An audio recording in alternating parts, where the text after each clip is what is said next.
Okay, changing the tire. This is a box of goodies that sits on top of the spare tire. Jack.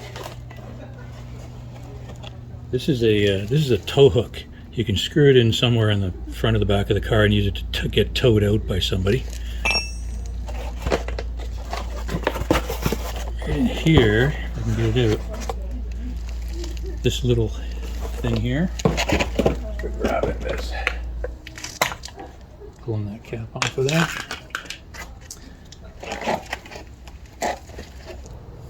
Okay, now you have to loosen these bolts. They're on really tight now. You have to crack them so before you lift the vehicle up, so that you don't have to put all that force on it when the vehicle's up in the air. This is what's provided. It's going to be tough. What I suggest you do is get it into a position where it's nice and flat like that, and you could kind of stand on it. You might not be able to do it by hand.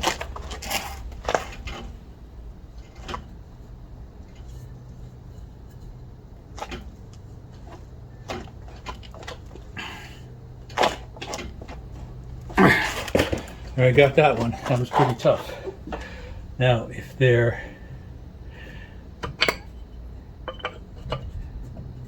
you need to, make sure it's all the way on there nice and tight. You may need to use your foot like this. Okay.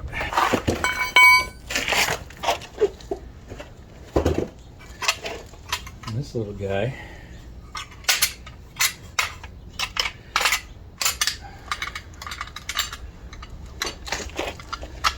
This part goes on the ground.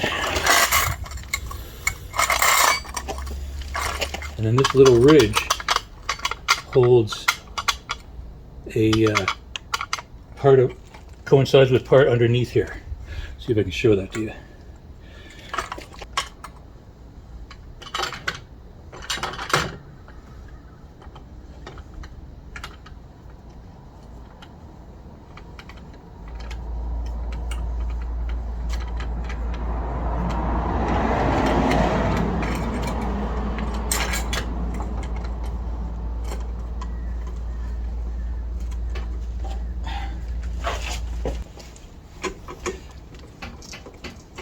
Now when the wheel's flat, you're going to have to do more than just get it up off the ground, because remember, a full tire is going to be bigger than a flat tire.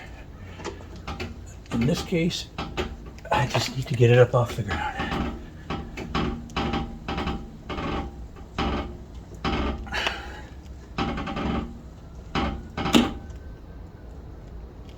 Might make some funny noises and stuff.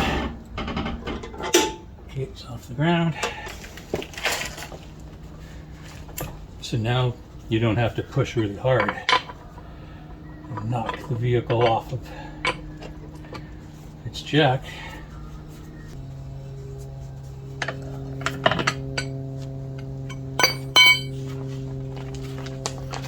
Fine. Comes off.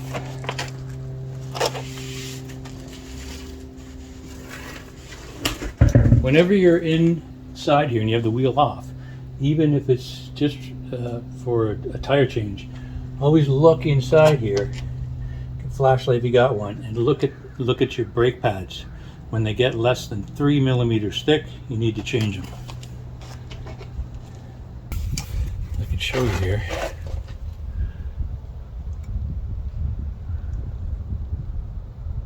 That's the brake pad in there. It's touching the wheel. You know, the pad is touching it's touching the disc, and that looks to be almost as thick as my finger. I'd say that's about 8 or 9 millimeters thick. So plenty of beef on that pad. So it's good to go. Oh, well, I've got this down here. So I realized my camera turned off before I was done, so just a couple of things to show you. Here's how you can see how that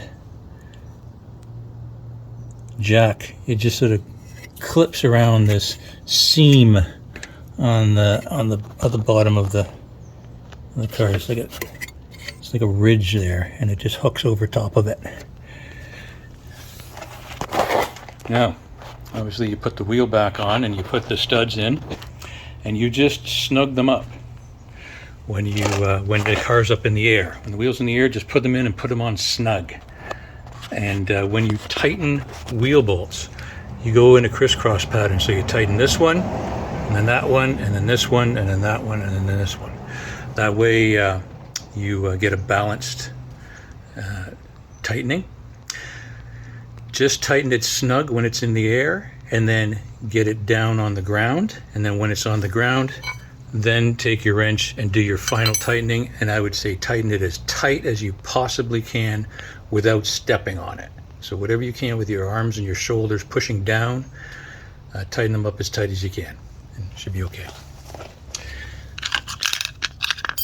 And pop this guy back in there. Move one hand, this is hard. Boom. And you're good to go.